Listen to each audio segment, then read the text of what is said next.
بس ایک جمعرات کے مخصوص وقت ہی وہ خوشبو ہوتی۔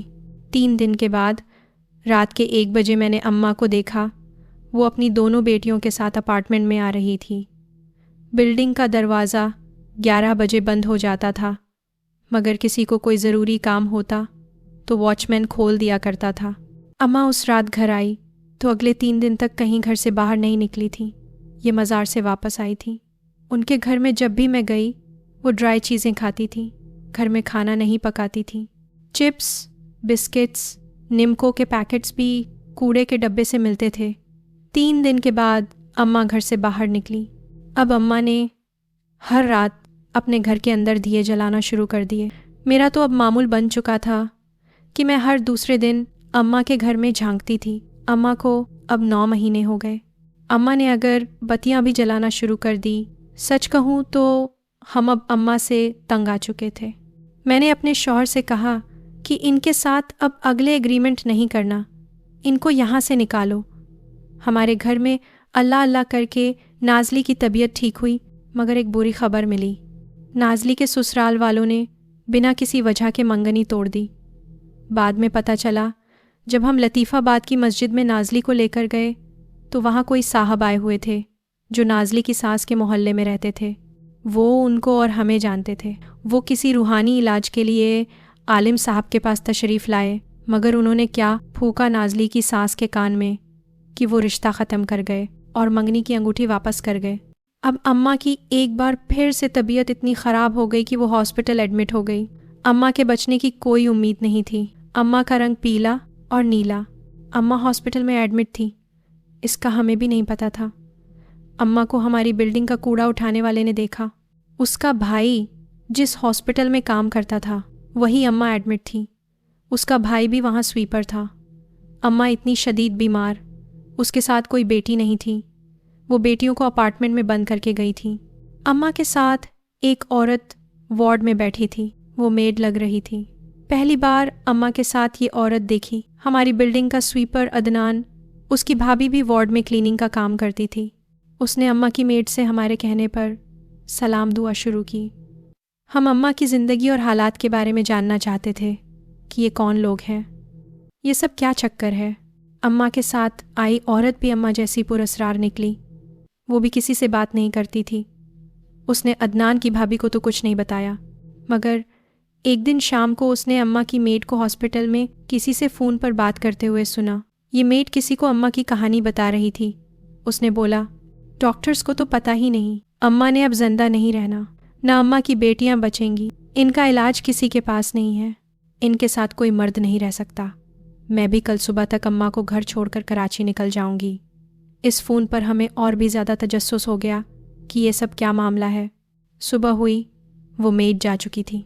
اماں اکیلی اپارٹمنٹ میں آئی، اور اس بار اماں جب اندر گئی تو پورا ہفتہ باہر نہیں نکلی، اور ہمیں خبر ملی اماں کی بھی موت واقع ہو گئی ہے۔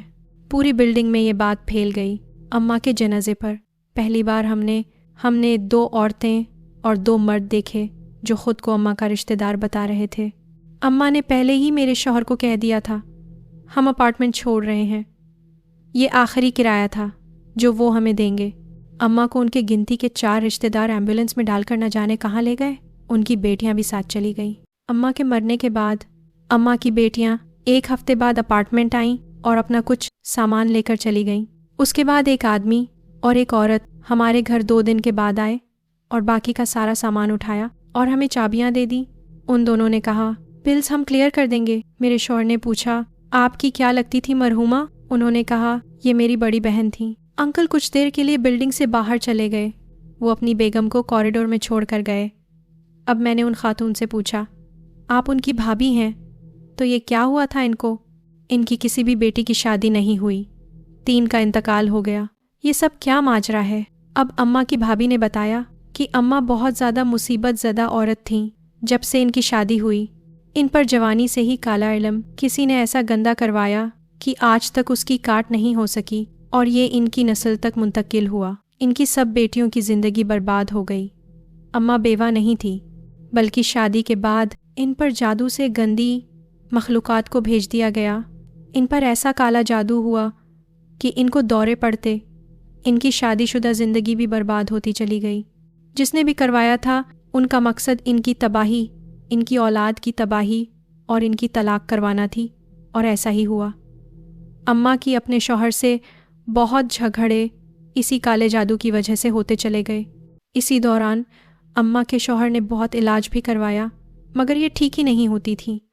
ان کے شوہر مسلسل بیٹیوں کی پیدائش سے بھی تنگ آ چکے تھے، ان کو بیٹا بھی چاہیے تھا۔ 5 بیٹیوں کے بعد انہوں نے ان کو طلاق دے کر ہمیشہ کے لیے پاکستان بھیج دیا۔ یہ اس وقت سے اپنی بیٹیوں کو اکیلا ہی پال رہی تھیں، مگر ان کی زندگی بہت آزمائشوں سے گزری۔ اس کالے جادو کا کوئی توڑ نہیں کر سکا، یا ان کو کوئی صاحب علم آدمی نہ مل سکا، یا کیا بات تھی، یہ تو اللہ ہی بہتر جانتا ہے۔ بہت مشکل سے لوگوں کے کپڑے سی کر اماں نے بیٹیوں کو پالا۔ ان کو اسکول ہی نہیں بھیجا۔ ان کے پاس نہ پیسے تھے، نہ رہنے کو ٹھکانہ تھا۔ سب سے بڑی بات کہ جادو سے جن مخلوقات اور جنات کو انہوں نے اماں کے پیچھے لگایا، وہ حمل کے دوران ہر ایک بیٹی کے اوپر بھی مسلط ہوتے رہے۔ ہر بیٹی کے ساتھ جنات رہتے ہیں جو ان کے معاملات خراب کرتے ہیں۔ ان کو اور اماں کو کسی سے ملنے جلنے نہیں دیتے تھے۔ اماں کی ہر بیٹی کے رشتے میں رکاوٹ تھی۔ ان جنات نے کسی کی بھی شادی نہیں ہونے دی۔ اماں نے کراچی اور حیدرآباد کا کوئی روحانی علاج کرنے والا نہیں چھوڑا۔ نہ اماں ٹھیک ہوئی، نہ اس کی بیٹیوں کو سکون ملا۔ ان کے ساتھ ہی رہتے ہیں۔ اماں کو کینسر تھا، اس کی جتنی بھی بیٹیاں مری وہ بھی کسی نہ کسی بیماری سے مری۔ یہ اتنا جنات سے عاجز آ چکی تھیں کہ انہوں نے خود کو قید کر لیا۔ میں نے جب یہ باتیں سنی تو میرے اوزان خطا ہو گئے۔ مجھے شدید شوق لگا اور بہت تکلیف ہوئی یہ سب سن کر۔ پھر وہ بولی، ان کو خاندان میں سے بھی کوئی نہیں ملتا۔ سب کو پتہ ہے یہ جادو اور جنات سے متاثر عورتیں ہیں، ان کے ساتھ جو بھی رہتا ہے جنات ان کا کام خراب کرنا شروع کر دیتے ہیں۔ یہی وجہ ہے کہ یہ کسی بھی گھر میں 1 سال سے زیادہ نہیں رہی۔ یہاں آ کر تو اماں اور اس کی بیٹیوں کے غموں اور آزمائشوں کو ان سب کی موت نے ہمیشہ کے لیے ختم کر دیا۔ ان پر جو کالا جادو ہوا ہے اس کا مقصد ہی ان کی موت ہے۔ اماں پچھلے 62 سال سے اس کالے جادو سے لڑتی آئی، آخر کار اللہ کو پیاری ہو گئی ہے۔ اماں کی جن بھی بیٹیوں کی موت ہوئی اس میں خاندان والے نہیں شامل تھے۔ اماں نے کسی کو نہیں بتایا۔ اکیلی مسجد میں جا کر ان کی آخری رسومات ادا کر کے گھر واپس آتی گئی۔ میں نے پوچھا، اب یہ کوثر اور کرن کہاں جائیں گی؟ آپ کے ساتھ؟ وہ بولی، اللہ نہ کرے، میں کیوں ان کو اپنے ساتھ رکھوں؟ اللہ ان کے حال پر رحم کرے۔ ہم نے ایک کمرہ کرائے پر ان کو لے کر دیا ہے۔ اب میرا شوہر ان کی کفالت کرے گا۔ یہ کہنا تھا کہ ان کے شوہر آ گئے اور وہ ایک دم خاموش ہو گئیں۔ جب وہ وہاں سے گئے تو ہم گھر والے جیسے صدمے میں آ گئے تھے۔ ہمارا اپارٹمنٹ اس بار خالی نہیں ہوا تھا، بلکہ ایسا لگ رہا تھا جیسے لوگوں کا ہجوم تھا جو یہاں سے نکلا ہے۔ ہم اندر گئے، ہمارا اپارٹمنٹ اب بالکل خالی تھا۔ ان پر اسرار عورتوں کے جانے کے بعد ہم نے اپارٹمنٹ کھولا تو گندگی اسمیل تو تھی ہی، مگر اس کے ساتھ ہر دیوار پر عجیب سے نشان بنے ہوئے تھے۔ جگہ جگہ کیل ٹھوکے ہوئے تھے، جالے لگے ہوئے تھے، کالے دھاگوں کی گانٹھیں الماریوں اور کچن کے کیبنٹس میں ملی تھیں۔ باتھ روم میں خون آلود پیڈز ملے۔ ہم نے پھر سارے اپارٹمنٹ کی صفائی کروائی، اس کو پینٹ کروایا، پھر باہر دروازے پر ایک نوٹ لگا دیا، اپارٹمنٹ کرائے کے لیے خالی ہے۔ نازلی کے لیے ہم بہت پریشان تھے۔ میرے شوہر نے کراچی کی جامع مسجد سے اسپیشل کسی امام کو بلایا اور پہلے اپنے اپارٹمنٹ کا حصار کروایا، اس کے بعد نازلی پر دمم کروایا۔ انہوں نے زیادہ کچھ نہیں بتایا، بس اتنا کہا تھا۔ نازلی کو گندے جنات کی بری نظر لگی تھی۔ نازلی بہت خوبصورت ہے۔ اس کے بعد انہوں نے کہا، اب اس پر یا آپ کے اپارٹمنٹ میں کچھ نہیں ہے، جو غلیظ چیزیں تھیں وہ سب جا چکی ہیں۔ 1 مہینے کے بعد ہمارے نئے کرایہ دار آ گئے، جن میں انکل، آنٹی، ان کا ایک بیٹا، بہو اور اس کے 2 بچے تھے۔ اس واقعہ یہ کہ 2 سال بعد نازلی کی نسبت ایک جگہ طے ہو گئی۔ یہ اسپین والی آنٹی کے کوئی فیملی فرینڈ تھے۔ ہم نے اس بار منگنی کا چکر ہی نہیں رکھا، ڈائریکٹ نکاح کروایا۔ وہ اپنے گھر کی ہو گئی۔ میرے گھر میں دوبارہ کوئی مسئلہ نہیں ہوا، اب چابیاں بھی نہیں گمتی تھیں، سب کچھ ٹھیک ہو گیا۔ نئے کرایہ دار بھی بہت اچھے تھے، ان کو بھی کبھی کوئی مسئلہ نہیں ہوا وہ اب بھی ہمارے کرایہ دار ہیں۔ اس واقعے کے 4 مہینے بعد ہمیں ایک بہت بری خبر ملی۔ قاسم آباد میں 2 سگی بہنوں نے کمرے میں خودکشی کر لی۔ وہ مردہ حالت میں پائی گئیں۔ رینٹ پر ایک کمرے میں رہ رہی تھیں۔ یہ وہی 2 سگی بہنیں تھیں۔ اماں کی آخری والی 2 بیٹیاں کرن اور کوثر۔ ہم تو وہاں نہیں گئے، مگر سویپر عدنان کی بھابھی نے اپنی آنکھوں سے ان دونوں بہنوں کو دیکھا۔ اس بار بھی ان کی طرف سے کوئی ان کی آخری رسومات ادا کرنے نہیں آیا۔ چھپا ویلفیئر سوسائٹی والوں نے ان لاشوں کو لاوارث سمجھ کر تدفین کر دی۔ وہاں عدنان کی بھابھی گئی ہوئی تھی، جس نے بعد میں ہمیں بتایا کہ اس وقت ان کے پرانے مالک مکان بھی آئے ہوئے تھے اور اماں ہم سے پہلے ان کے کرایہ دار تھی۔ ان کی عورت نے کچھ عورتوں کو بتایا کہ یہ انتہائی غمزدہ فیملی تھی، جن پر کالے جادو کے ایسے معاملے تھے کہ کوئی بھی ان کا توڑ نہیں کر سکا۔ اماں اور اس کی بیٹیوں نے دکھوں اور انتہائی مشکلات میں اپنی زندگیاں گزاری تھیں۔ ہم تو جادو سے دور بھاگتے ہیں، اسی لیے ان کو گھر چھوڑنے کا نوٹس دے دیا تھا۔ یہ سب عورتیں قابل رحم عورتیں تھیں۔ سننے میں یہ بھی آیا کہ ان کے باپ نے ان کی ماں کو جب طلاق دی تو کسی بیٹی کی کفالت نہیں کی۔ اس نے دوسری شادی کر کے اپنا گھر بسا لیا، کبھی پیچھے نہیں دیکھا۔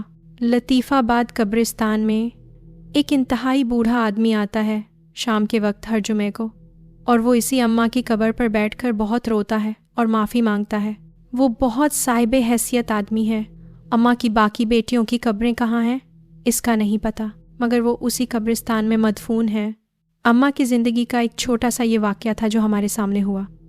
اب اس اماں کی ذاتی زندگی میں کالا جادو کیسے ہوا، کس نے کیا، کہاں سے علاج ہوا یا نہیں ہوا، یا کیا سلسلے تھے، یہ تو سب سے بہترین اماں ہی بتا سکتی تھی اگر وہ زندہ ہوتی۔ ہمیں ان کی زبانی بہت کچھ معلوم ہو سکتا تھا، اور آج کی یہ کہانی بہت لمبی بن جاتی۔ یہ میری ایک سچی کہانی تھی۔ میرے اس واقعے کو جو بھی سن رہا ہے، میری ان سب سے ریکویسٹ ہے کہ وہ ایک بار اس اماں، اس کی بیٹیوں اور سب مسلمان مرحومین کے لیے مغفرت کی دعا ضرور کر دیں۔ آپ کو کہانی بھیجتے ہوئے میری آنکھیں ہی نہیں، میرا دل بھی رو رہا ہے، کیونکہ میں اس واقعہ کی چشم دید گواہ ہوں۔ میں اس اماں کی مالک مکان تھی۔ سب سننے والوں کے لیے بہت سی دعائیں۔ اللہ حافظ۔ بشرا درانی فرام لطیف آباد۔